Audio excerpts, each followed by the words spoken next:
सरकार ने घोषणा की है कि हम अधिक अन्न पैदा करेंगे और 1 साल में खाद्य में आत्मनिर्भर हो जाएंगे।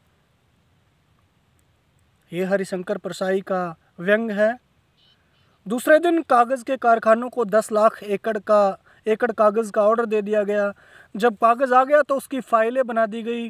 प्रधानमंत्री के सचिवालय से फाइल खाद्य विभाग को भेजी गई। खाद्य विभाग ने उस पर लिख दिया कि इस फाइल से कितना अनाज पैदा होना है और अर्थ विभाग को भेज दिया। अर्थ विभाग में फाइल के साथ नोट नत्थी कर दिए गए और उसे कृषि विभाग भेज दिया गया। कृषि विभाग में उसमें बीज और खाद डाल दिए गए। उसे बिजली विभाग को भेज दिया। बिजली विभाग ने उसमें बिजली लगाई और उसे सिंचाई विभाग को भेज दिया।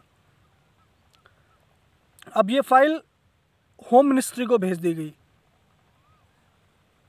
गृह विभाग ने उसे एक सिपाही को सौंपा और पुलिस की निगरानी में वो फाइल राजधानी से लेकर तहसील के दफ्तरों में ले जाई गई। हर दफ्तर में फाइल की आरती करके उसे दूसरे दफ्तर में भेज दिया जाता और यह सिलसिला चलता रहा।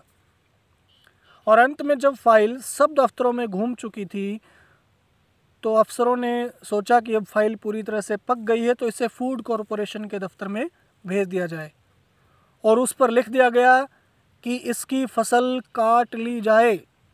इस तरह 10 लाख एकड़ की फाइलों की फसल पककर फूड कॉरपोरेशन के पास पहुंच गई।